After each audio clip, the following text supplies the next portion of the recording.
peace, prosperity, and love, beautiful people.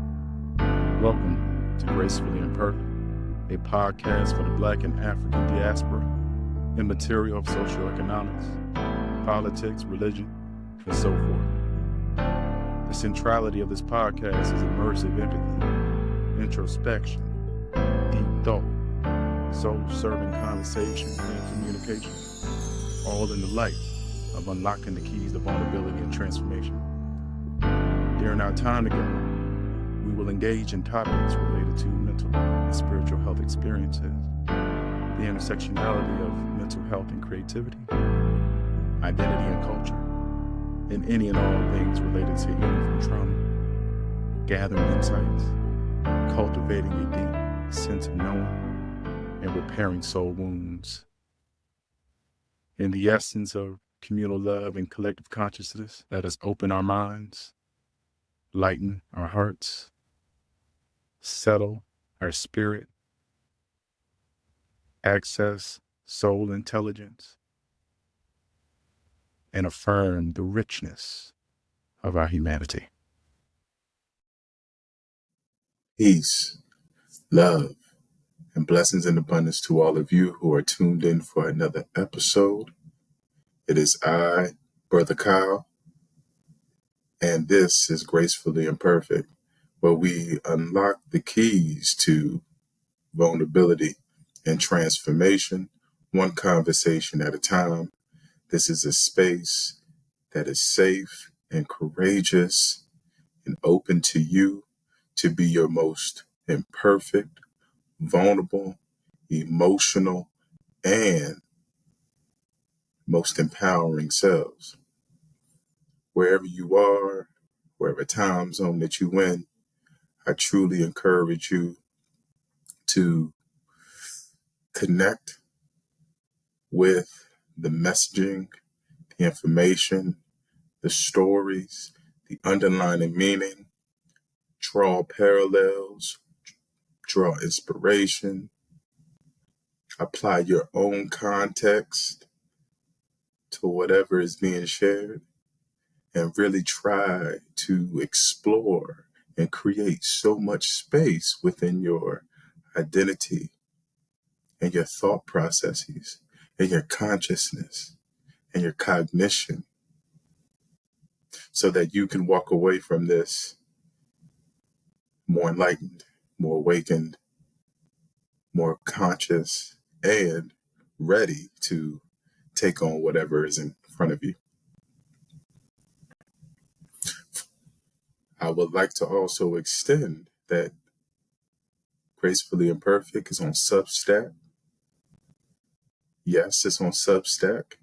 It's also on Spotify. It is also on Apple Podcasts. I know there's a lot of iPhone users, a lot of Apple lovers, so we are on there too. We are also on Amazon Music. And we have just added the podcast to YouTube. So there's a lot of places for you to go and get this podcast. Keep it on your devices, keep it accessible, and ensure that wherever you go, Gracefully Imperfect goes there with you. I would like to also extend my utmost gratitude and my utmost thankfulness to the ancestors, my ancestral lineage. If it wasn't for them, for their sacrifices, for their life, for their experience, for their love and the protection, and just them being so vital to the preservation of our bloodline, I would not be here. I would not be a father. I would not be a husband. And so for them, I am extremely grateful.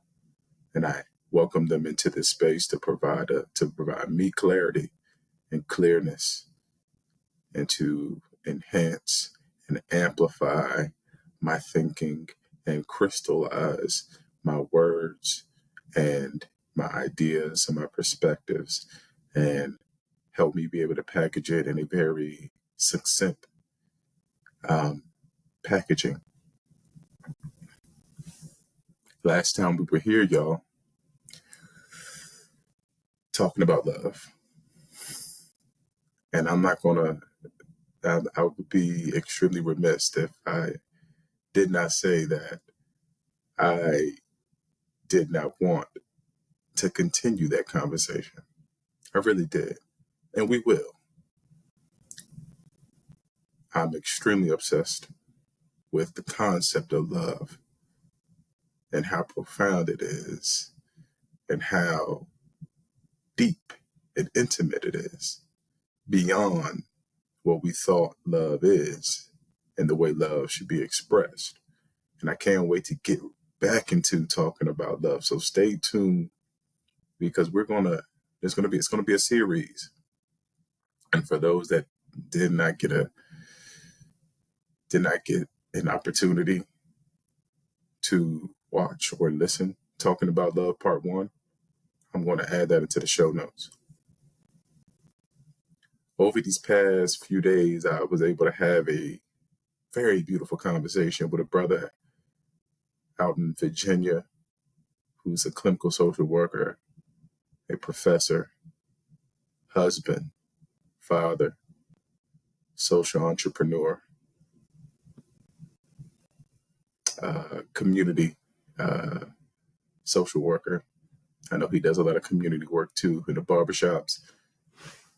And it was very, very, very eye-opening, the similarities and the parallels that we found ourselves identifying through the podcast conversation. Brother Trey and I had a very strong chemistry, It's very, very natural bond. And with us both being from the DMV area, born and raised in the church, very influenced by our grandparents, by our community tribe, that, it makes sense that it was complete divine alignment for us to come together and to unite our strengths and our resources. And so that conversation just a few days ago really influenced the shift that I wanted to take for this particular episode. I will also add that episode, which is on YouTube, and I believe Brother Trey's show is also on Apple Podcasts and Spotify. But if you want to watch it in video, it's on YouTube, and I'll put that in the show notes as well. Is that I really, from that conversation, what I wanted to bring here is just the power and the importance and the relevance of my grandmother's life.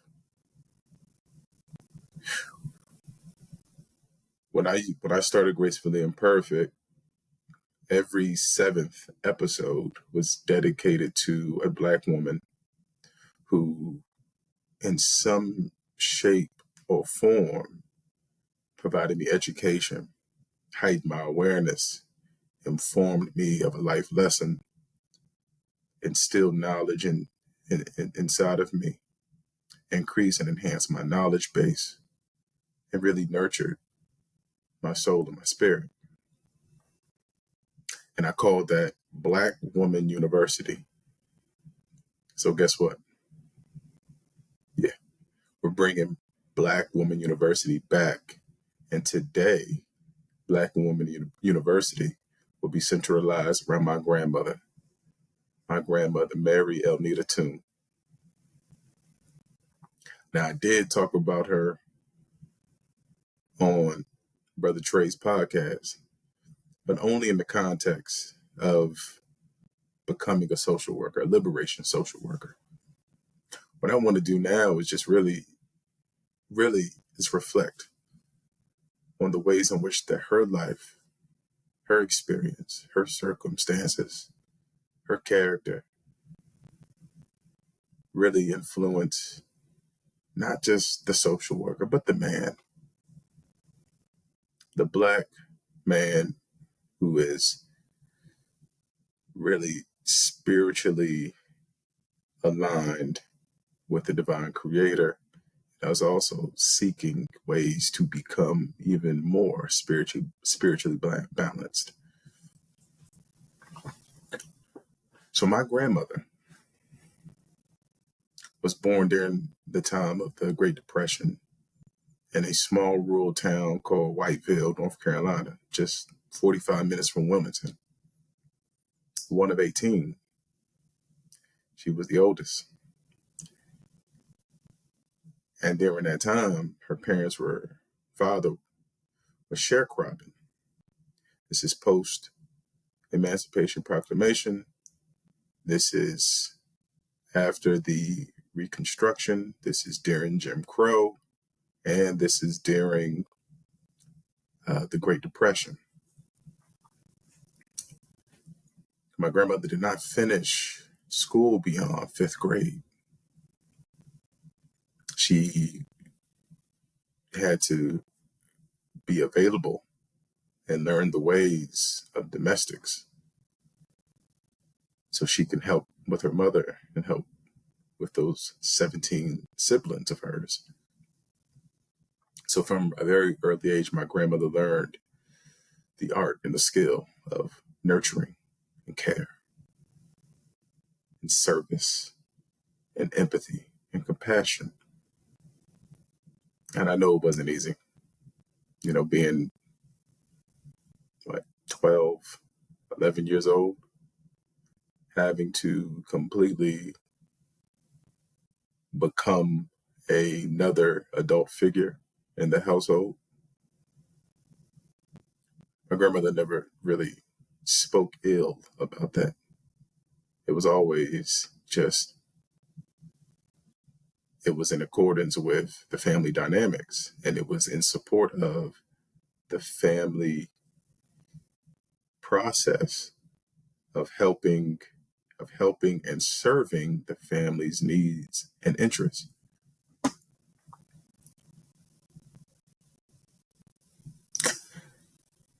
My grandfather got together around 1950. My grandmother was like 19 years old, and they moved to Southern Maryland, Lexington Park, Maryland, to be exact. And from there, they created 3 generations. I'm the 3rd generation of Toons.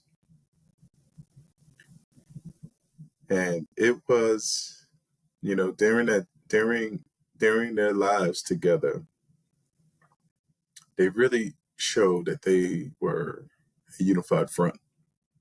My grandfather, a World War II veteran, also from Whiteville, also born right before the Great Depression, after Emancipation Proclamation, after Reconstruction. And so, they were quite opposites. But they were, even though they were opposites, they were complementary. And that's what I love about their love story. It's not a typical love story. My grandmother did not choose him in the beginning. My grandfather had to work immensely to get her attention. But anyway, living in Lexington Park, Maryland, in Southern Maryland, they had 6 kids. My mom is the fourth one born. My grandmother, from the beginning of her time in Southern Maryland, she found complete solace in church. And so she immediately found First Baptist Church, which is now called First Missionary Baptist Church. And they found that church very early. after relocating from North Carolina. And because growing up, my grandmother, the pillars of their life were family, uh, agriculture, church, townsfolk, community folk, right? And family. And not just them, also the family members outside of the home. So my grandmother, grandfather, they started creating a family. My grandmother found a church. And my grandmother was a very God-fearing woman, very sure and certain about having a very intimate and strong and durable relationship with God. She became a deaconess in training. I don't know the year, but what I do know is that she was a deaconess in training for a little over a decade.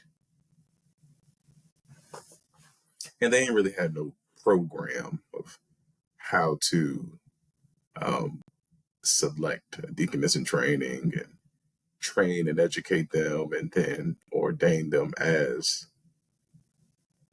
a deaconess at that time. So my grandmother kind of went through just off the strength of being humbled and faithful. And she just followed suit because she knew that it was in alignment with God's purpose. After she became a deaconess, I think I may have been, it was before I was a teenager. I had to be between the ages of 10 and 12 when she became a deaconess. That's when I really saw my grandmother become so involved in such a centerpiece in the church that you could not utter the words First Missionary Baptist Church if you did not utter Deaconess Mary Toon. It was that serious.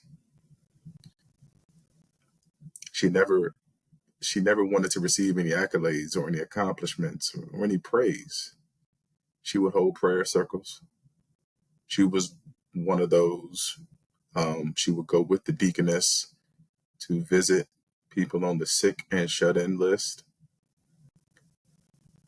She was always planning an event at the church. She was part of the food ministry, so she cooked, sourced ingredients, served, and she was also part of the choir and one of the founding members of the very first choir to be created by First Missionary Baptist Church. So I got to see my grandmother serve people selflessly.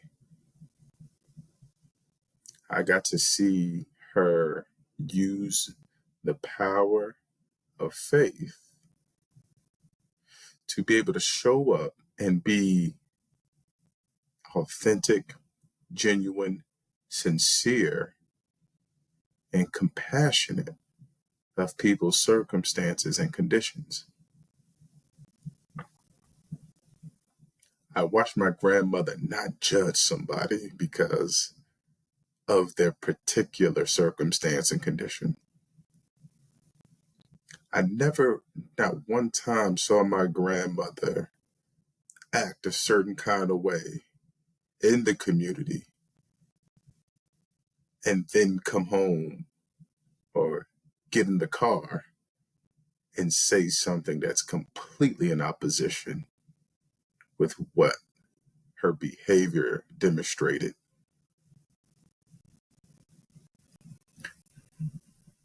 She was a very congruent and real Black woman. And yes, she had her faults. Absolutely, she did. Absolutely, she had her moment of confusion and stress and melancholy.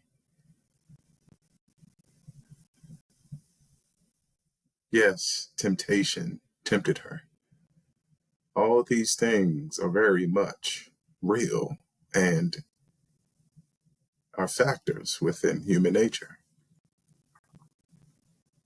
But I, the grandson, I did not witness those things. The person that I saw in my world, in my small understanding and building of worldview, is my grandmother was an enigma. She was a mystic. She was the only person in my life in that time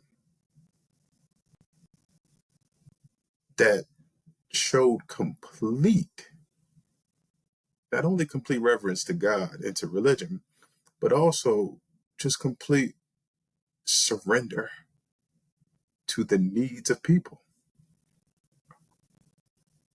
My grandmother was not political. She wasn't an activist. She was not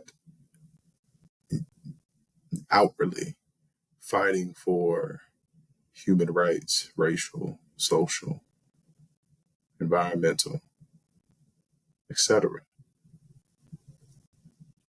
All her service, all her advocacy, all the suffering that she did was through the institution of church.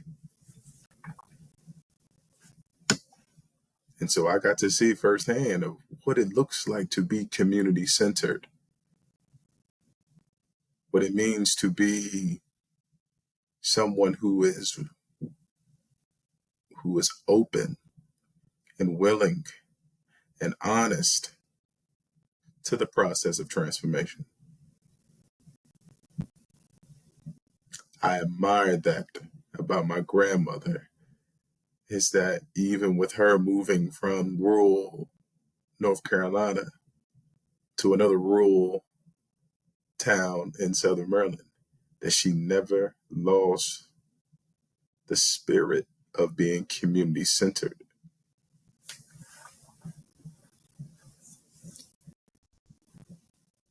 And so I've been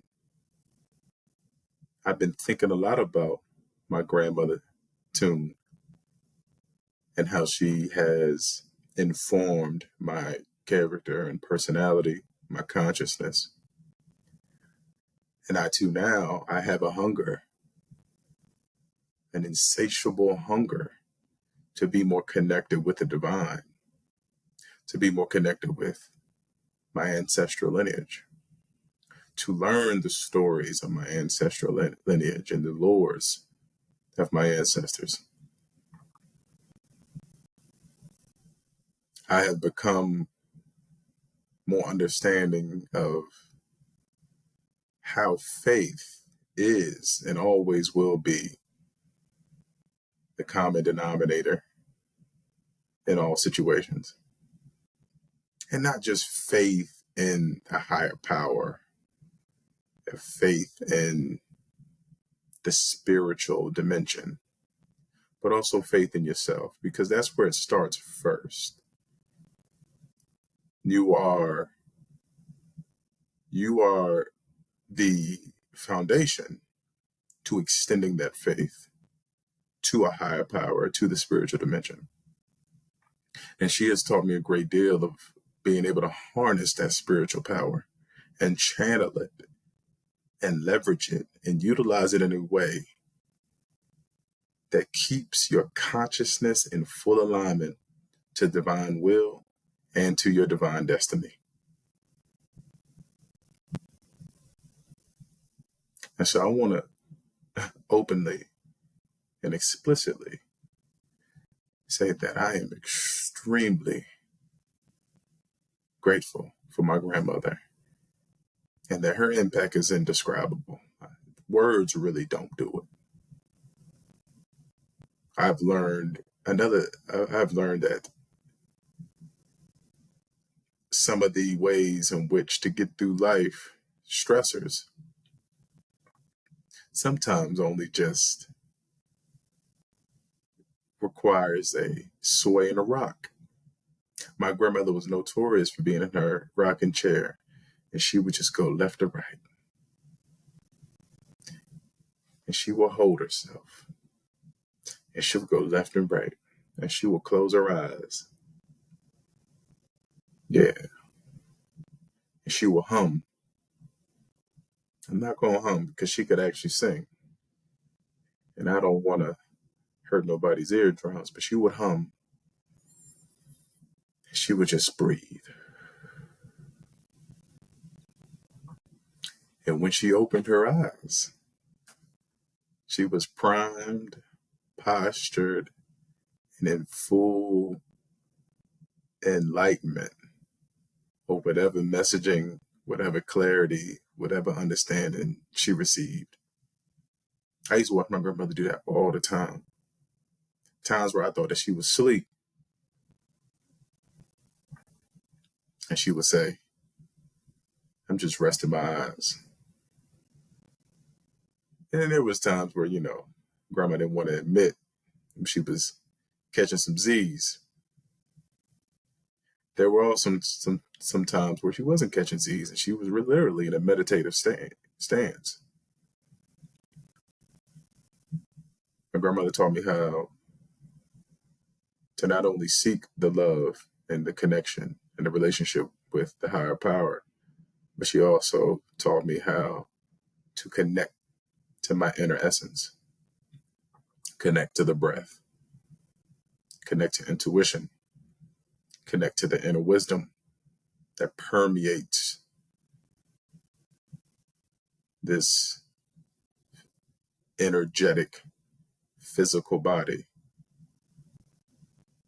that is extended from the ancestral memory, that knowledge bank that is immense and robust and comprehensive, and that is bestowed by the purpose, process, and intent and will of the divine. And so my grandmother taught me how to be still, know when to be still, always provide opportunity to create spaciousness for mind, soul, spirit to be in alignment, to refuel each other. Know when to press the refresh and the restart. And also know when to say enough is enough. I wrote a poem for my grandmother last year. And when I wrote this poem, it was at a time where there was just so much contemplation, so many worries, so many concerns, so many questions. And this is me pleading to her for counsel, advice, and guidance.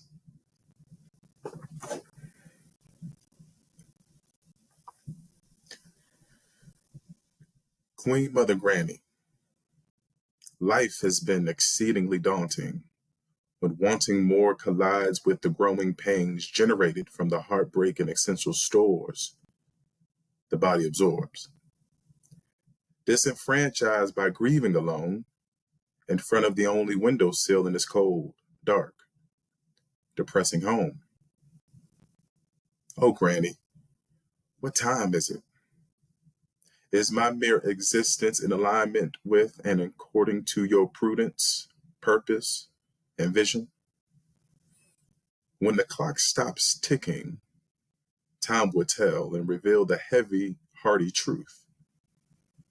Buried, hidden, concealed, and shielded by earthly spectacles glamorizing pop culture on the center stage, supplying pure entertainment on sick days rather than preventative medicine, as our souls are encroached upon by the narrowness of life's wicked maze. Sweet Granny, I'm engulfed by suffocating shadows of impermanence and poisonous haze of constitutional destruction. My heart bleeds with sadness for holding such existential weight of the unsavory fate without your perceptiveness and grace. So much is at stake with so little time to waste. Please, Queen Mother, look over this place and help us, all of us, see your lovely rare essence manifest and inculcate graceful moral immunity in every village, town, city, or community. This has been real. This has been an honor. This has been a privilege. And I really hope that from this, that you are able to unlock the keys to vulnerability and transformation at your pace and according to your rhythm, according to your tempo. This is I, Brother Kyle. Come on back, come and coalesce, come have more conversation, come be a part of the dialogue, come be a part of the transformative process. Can't wait for us to synchronize and align again. Be well, be healthy, be safe, be empowered, be inspired, and be a light. Peace.